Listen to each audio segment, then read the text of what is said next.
Welcome to another episode of Parenting Teens Advice Redefined for Today's World. I am so grateful that you're here, knowing that you could be doing pretty much anything else, or maybe you're doing anything else and listening. Either way, I'm glad you're here. Grateful for you listening.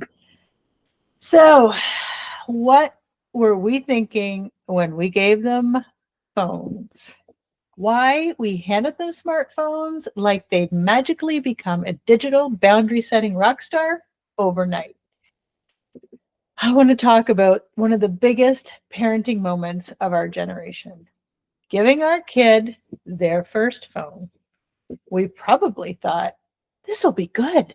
We'll be able to check in, they'll be safe, they'll be responsible, connected. But somehow it turned into this whole other thing. Suddenly, they are on call 24/7, snapping and scrolling and group chatting and Googling random stuff we're scared to ask about. All the while, we're left wondering, how did a device meant to keep them safe end up making them more anxious, overstimulated, and kind of unavailable? And if we're really honest with ourselves, we gave them that phone without fully understanding the world we were actually handing them. So today, we're going to break it down. Let's talk about what it means to hand your kid a phone, how to set boundaries that make sense, and how to teach them that their attention and their presence and their peace matters more than instant replies. And let me just do a full disclosure claim here. I truly don't believe a kid needs a phone until maybe high school, grade 9, 14, 13.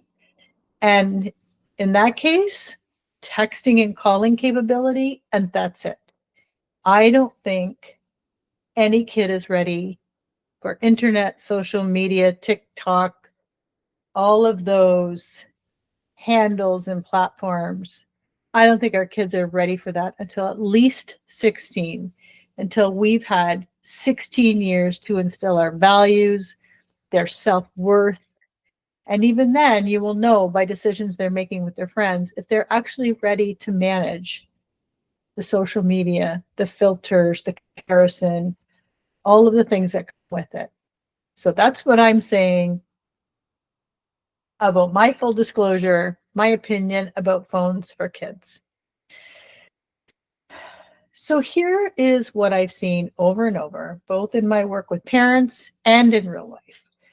We unintentionally teach our kids that if they have a phone, they need to be available all the time. That if someone messages them, they should respond right away. That being accessible equals being a good friend or a respectful kid. That's just not true. This type of mindset creates burnout, it creates constant pressure, and it wires their nervous system to stay on high alert. And when you're always on high alert, it's hard to just be. So let me give you 10 practical tips to set healthy phone expectations. Number one, start with the conversation and not the phone. Before the device ever hits their hand, sit down and talk. Ask questions like, what do you think a phone is for? How will you know when it's time to unplug? What will you do when someone messages you nonstop? Or a friend shames you for not responding immediately? Or if someone asks you to take pics with your phone? Their answers will determine whether the phone is going in their hand or not, or if more work needs to be done, more conversations need to be had. Normalize the idea that the phone is a tool. It is not a lifeline. Number two, make a family tech agreement. Nothing complicated, just a shared understanding, clear expectations. What time the phone goes away, where the phones live at night, what happens when boundaries are not followed. Put it in writing. This gives you something to return to without just turning into this ranting bad guy. You have it in writing. And that has clear expectations. And when you put these expectations in writing, Ask them, can you meet these expectations? Is there anything hard about any of this? Because if there is, again, the phone might not land in their hand, or there's more conversations to be had. Number 3, talk about availability pressure. Let them know it's okay not to respond right away. In fact, it's healthy. You can literally say, just because someone can reach you doesn't mean they get full-time access to you. This is a boundary for others, but if you expect a response to make sure they are safe, that is put in your clear expectation. But here's a little caveat for those of you who are texting their kids while they're in school. Please stop, cease and desist. They are in class. They are in school. If they are not in school, the school will call you. And if you have an emergency, the school has a landline. I swear they do. Please stop texting your kids when they're in class. And here's a tip. Number 4, introduce do not disturb early in the game. Make it normal, show them how to use it, and create pockets in the day where everyone's phone is on silent, especially yours. Number 5, no phones in the bedroom at night. This is a hard no. Phones in the bedroom are a recipe for sleep deprivation, drama, and doom scrolling. You need rest, they need rest, and boundaries protect everyone's peace. Teach them assertive responses. Give them scripts like, hey, I'm not on my phone much at night, or I'll check this later when I have time, or hey, if you text me, I don't respond right away, just a heads up. Help them practice setting these tech boundaries without guilt. Number 7, check in without shaming. Keep your communication open. Ask, what's feeling good about your phone use? Has anything felt overwhelming? It's not about catching them doing something wrong. It's about helping them notice. But part of your expectations, part of your agreement is going to be, listen, I can take your phone at any point in time. I will read your text messages. I will look at your social media platform. I will see your Snapchats. I will see your Google history. Act accordingly. If they know you're going to do it at any point in time without warning, they will act accordingly. And if the one time you say, okay, time for me to check your phone, and they resist, that's definitely time to not only check their phone, but maybe it's time to put the phone away until they are able to manage technology with values and boundaries. Make tech-free time normal, not a punishment. Have dinner without the phone. Go for a walk, play cards, just be bored together. Let the phone break be a gift, not a consequence. Number 9, model taking space. Let them see you put your phone down. Say it out loud. I need a break from my phone. I'm getting overstimulated. I got caught in the doom scroll. This teaches them emotional literacy and self-regulation. And listen, I'm big on this one. My phone can ring and ring and ring, and I will not answer it, or I'll just put it on silent or just turn it off at the first ring. If number 1, I don't feel like answering it, or number 2, I don't recognize the number, or I'm at dinner with my family. You can see right away that you are not, stressed out or anxious about it. You're just leaving it alone. And there's nothing wrong with that. And you can even say, well, I'm not accessible 24/7. Number 10, this is a phone cleanup on Sunday. Once a week, take 10 minutes all together and go over delete unused apps. Unfollow accounts that are draining you. Check the screen time stats without shame.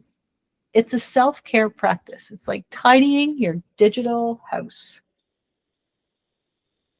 Do as I say, not as I do. You've heard that before, but our kids are watching, and here's how we can make our habits part of the conversation. Leave your phone behind. When you go outside, leave it behind. When you're eating with them, put it away. You don't need to say anything. They will notice. Talk about what you're choosing.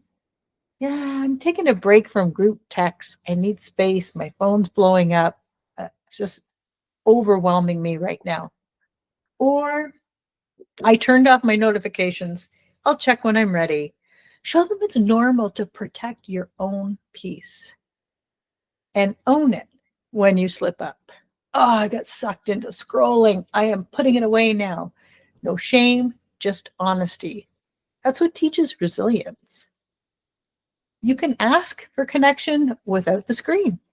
Can you just say, let's chat for 10 minutes? No phones, just us.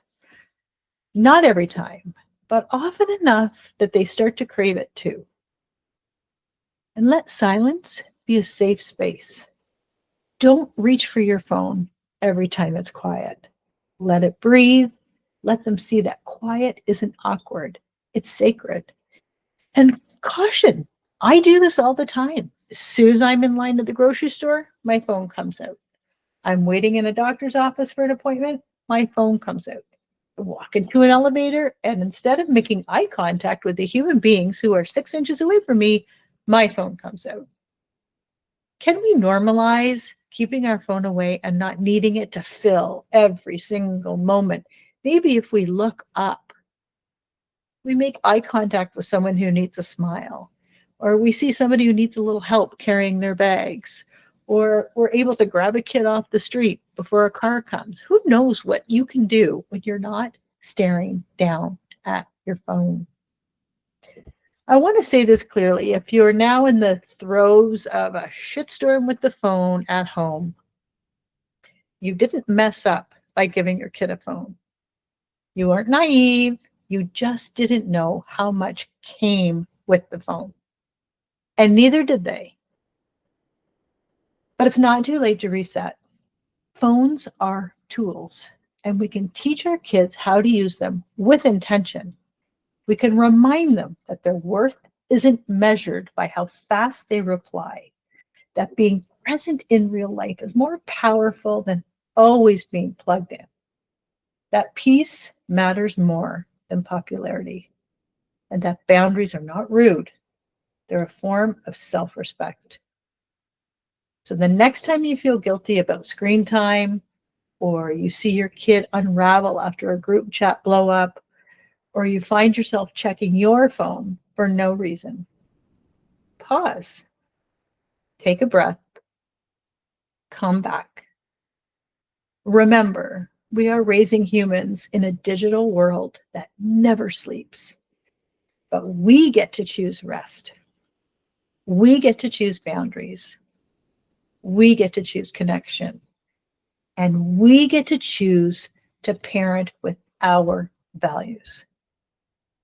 Thank you for spending time with me when I know you could be doing a million other things. Please don't forget to share, download, and subscribe to the YouTube channel so you do not miss an episode. I'd love to have you join the exclusive Facebook group, The Sanctuary for Parenting Teens. There's a link in the show notes. Until then, power down when you can and keep showing up for your kids and for yourself. Thank you for listening. Parenting Teens Advice Redefined. We'll see you next time. Thanks for being here.